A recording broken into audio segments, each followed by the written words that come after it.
એક ભાઈને મુલાકાત લેવા જવાની આપણે.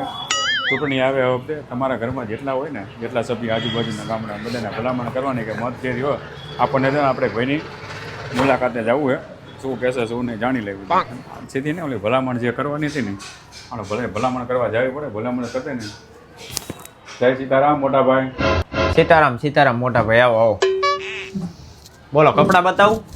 આ વખતે ચૂંટણી આવે છે હા અને ચૂંટણીમાં શું છે કે આપણે ઉભા રહ્યા છીએ હા એટલે ચૂંટણીમાં થોડુંક તમારે ધ્યાન દેવાનું છે અમારા વતી. ના ના વાંધો નહીં. કારણ કે આ વખતે ચૂંટણીમાં હું તો નાના ઘરમાંથી આવું છું એ તો તમને ખબર છે.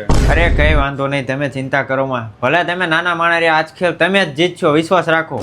તમારા આડોશ પાડોશ જે ગામવાળા હોય એને કહેવાનું કે ચૂંટણીમાં થોડુંક આપણામાં ધ્યાન દેવરાવે. હું મારા આખા ઘરને કહી દઈશ ને મારા પાડોશીને બધાને કહી દઈશ તમને જ મત દે. કારણ કે તમારી જે આજુબાજુ એરિયાવાળાને અમે બધો સપોર્ટ કરશું. રોડ રસ્તા પાણીની જે કંઈ સુવિધા અમે તમારું બધું સાંભળશું પણ થોડુંક ધ્યાન દેજો આ વખતે. અમારે આવા જ સરપંચ જોઈ અમારે કેટલી તકલીફ છે પાણી રોડ ચે પટ્ટીને સારી પીવા પાણી સરખું નથી આવતું. નાના માણામાં હો મોટા ભાઈ અમને થોડુંક ચૂંટણીમાં જીતાડવાનું એ કૃપા કરજો મોટા ભાઈ. ના ના કઈ વાંધો નહીં ભલે ભલે. હાલો થોડો પ્રચાર માટે હજી 2-4 જગ્યાએ આપણે ફરવાનું છે બધે ફરી આવી અને આ ગામવાળાનું મને જોતા એવું લાગે કે ખૂબ સારો એવો સહકાર આ વખતે મળે એવું લાગે છે. ભાઈની મુલાકાતે જવાનું છે જઈએ આપણે. આવો મોટા ભાઈ આવો બેસો. સીતારામ દરજી ભગત. સીતારામ સીતારામ બોલો. ચૂંટણીનું માહોલ થોડોક વધારે ઓલો હે થોડુંક મજો એવું લાગે અને થોડુંક તમે જો મોટા ભાઈ ધ્યાન દો ને તમારા આજુબાજુના એરિયાવાળાને થોડુંક કહેવાનું. તમને અમે સપોર્ટ તો કરશું પણ અમારે સમસ્યા પણ બહુ છે. કામ તમારું 100% કરશું. અમને ખબર છે તમારા રોડ રસ્તા પાણીની ને એ બધી અગવડ પડે છે. જે રસ્તા છે બહુ ખરાબ છે ગટરના પાણી રસ્તામાં આવે છે હાલે એવું નથી રહેતું અને મચ્છર બહુ થાય છે એના લીધે. જે સ્કૂલ છે અમારા છોકરા જ્યાં ભણવા જાય છે અહીંયા પણ આજુબાજુ બહુ ગંદકી છે ઉકેડા છે એને પણ સાફ સફાઈ કરાવો. તમારા સ્કૂલના કોઈ પણ જે નાના મોટા પ્રશ્ન હશે આજુબાજુવાળા અમે બધા ચૂંટણીમાં જો સરખું થઈ જશે તો બધું તમારું અમે કામ કરી દઈશું.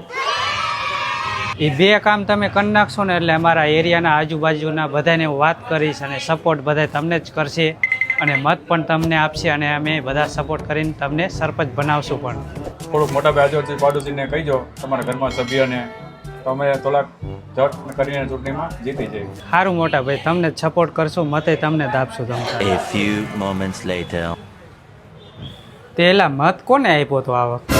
આપણે ઓલા કવાજી સરપંચ ઉભા રહ્યા હતા ને ઈ બચારા કે હું બહુ આમ ઓલો માણા હું ગરીબ જેવો ને કે તમે કરો મદદ. મેં કીધું હા એમાં દીધા આવ્યું ને ભાઈ શું હોય બીજું. તમે બધાને મત આપ્યા હતા? અરે બધાએ આડોશી પાડોશી બધાએ પણ એ કે પાણીનું કરી દઈશું બધું કરી દીધું કઈ કામ કરી દીધું નહીં બધા મત એમને દેવરાય હજી મજા આવતા નથી તે દુના તો.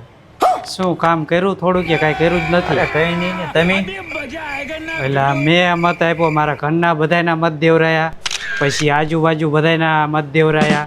તમારું કામ થઈ ગયું છે ને? શું ગટરું બધે હજી ઉભરે ને આવે બજાર હજી. તો સરપંચ ક્યાં તો હાલ અહીંયા જ આવી. હાલો જ આવી હતી. હાલ સરપંચજીએ ઘણું રચાઈ લીધું હો પણ જો બધું હા એ તો કહું. આવો જય સીતારામ. સીતારામ સીતારામ સીતારામ. ઘણા ટાઈમે ચૂંટણીમાં અમે જીતી ગયો તમારે સાથ સહકાર અમને ખૂબ આપ્યો. આવો આવો બોલો અમારા માટે શું કામ પડ્યું તમારે બોલો બોલો. સરપંચજી બોલે છે તો હરખું. તમે આયા નહીં અમારી સમસ્યા તો બધી એમનામ જ છે સરપંચ. શું શું હતી બોલો તમે પછી વાત કરો. આ માણા આવ્યા છે બધું લખી જ નાખશે. લખવા માટે તો બેઠા છે અમે સાંભળવા માટે જ બેઠા છીએ તમારું બધાને બોલો. ચૂંટણી જીતી ગયા પછી આયા જ નથી એરિયામાં બધાનું કેવું એવું છે અને કામ પણ હજી નથી થયા. હા બોલો બોલો આજે લખવા બેઠા છે તમે જે કહો ને આવીને બધું કરી જ દઈશું. બોલો તમે સરપંચ બનીને શું કર્યું? તમે એમ કહો છો કે અમે સરપંચ બનીને શું કર્યું એમ? જ્યારે હું તમારી પાસે મત માંગવા આવ્યો હતો ત્યારે તમને ખબર નહોતી કે સાયકલ લઈને આવ્યો હતો? શું કર્યું તમને કહું. જો 2 મોટરસાયકલ લીધા ગાડી લીધી બંગલો બનાવ્યો આ બધું એમને એમ નથી થતું કે એમને આ ખુરશી ઉપર બેવાય? સરપંચ એમને એમ થોડું થવાય? એ તો બધું સરપંચ તમારું થયું. અમારું શું થયું? આ બધું અમારા હાટન થઈને જોઈએ અમારે કંઈક મળે પછી તમારા હાટન થઈને કરીને આ ચૂંટણીમાં એમને થોડું ઊભું રહેવાય. હવે તમારું કરશું અમે. હવે તમારું અમારે તમારું કામ કરવા તો બેઠા છે પેલા અમારું તો કંઈક કરવું નહીં હવે તમારું કરશું. હવે હું પણ 4 વર્ષ આમને વહી ગયા, વરામાં બીજી ચૂંટણી આવશે. હવે શું કરશે આ? અત્યારે હવે એક રોડ નો બનાવી શકે. શું મત દેવાનો હોય? હવે તો નો જ દેવાય નહીં. આમાં શું છે કે આ તો બધું ખાલી કેવા પૂરતું બધું રાખવું પડે, બધું સાંભળવું પડે આપણે. પણ એ તો બધું આપણે વિચારવાનું કામ છે. એ લોકોને એમ ન થાય કે એ લોકોને આપણે કંઈ સાંભળવું નથી, એટલે આપણે કરવાનું શું કરવું ન કરવું, એને સારું લાગે ત્યારે બરોબર છે ને. બરોબર.